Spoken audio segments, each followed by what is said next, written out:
The next step in this project is to get right into the quilting.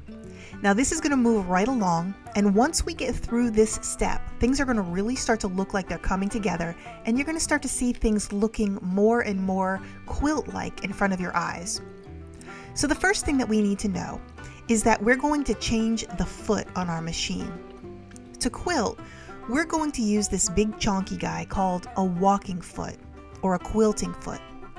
The walking foot is going to let us sew through all 3 of these layers without getting all bunched up. So whenever we're doing any quilting, or even something with just thick layers like something that has batting in it, we're going to pull out this tool.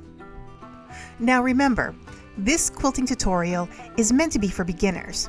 This is your very first quilt, so you may not know how to install this. So let's take a look at how easy this is. Now by now, you've probably played a little bit with popping the piecing foot on and off, and maybe you've switched out some of the other feet. But the quilting foot on my Singer Stylist doesn't just pop on in the same way.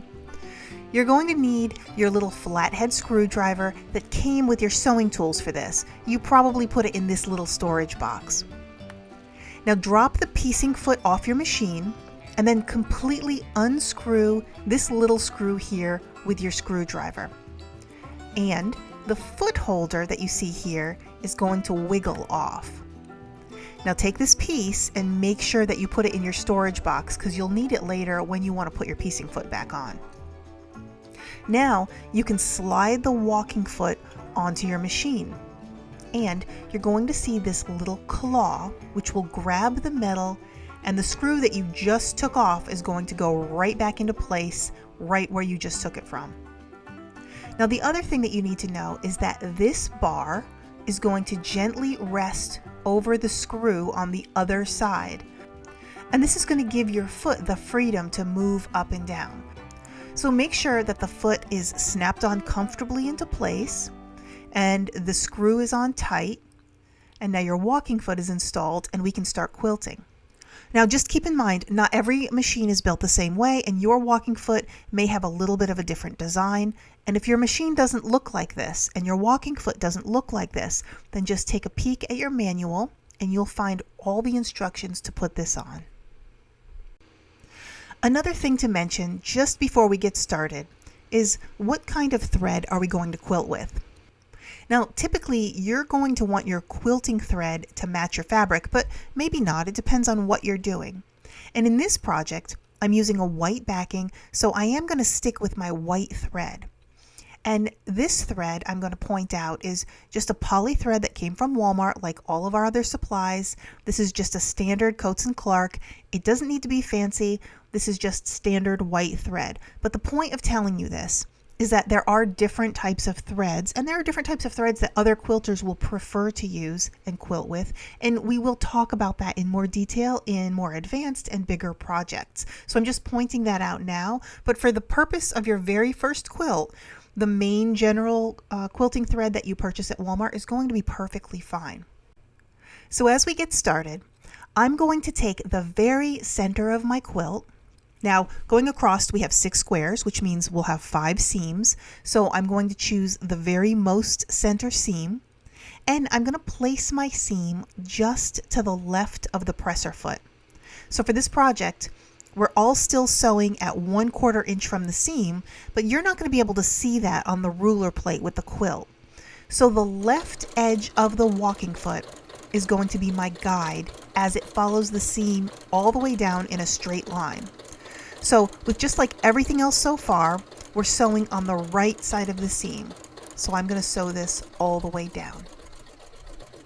Now, when we get to the end of our line, we're going to sew all the way end to our top panel and maybe just give it a few more stitches. You can go right off the top if you want to, and you can cut this if you want to, or like I'm going to do right here, I'm just going to turn the entire thing 180 degrees, and then we're going to line the seam up in exactly the same way. The seam on our way going back is still on the left side of the walking foot, and we're going to sew down on the opposite side. So you'll have quilted this line 1/4 inch on either side of the seam.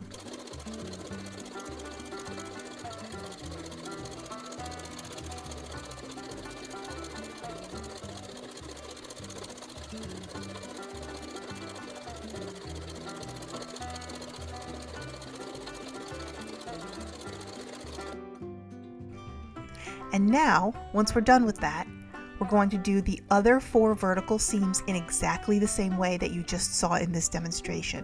And just make sure to take your time. This is only going to take a few minutes, but go slow. And if you feel like any of the pieces are shifting and you need to stop and make sure that everything's straight, that's perfectly fine. Just take your time until you get to where you need to go with it.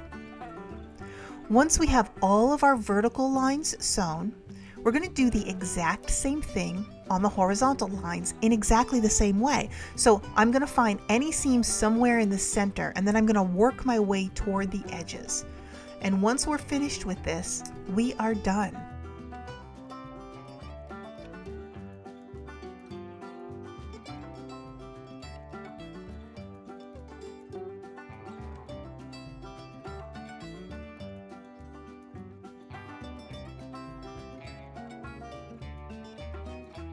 This project is now quilted.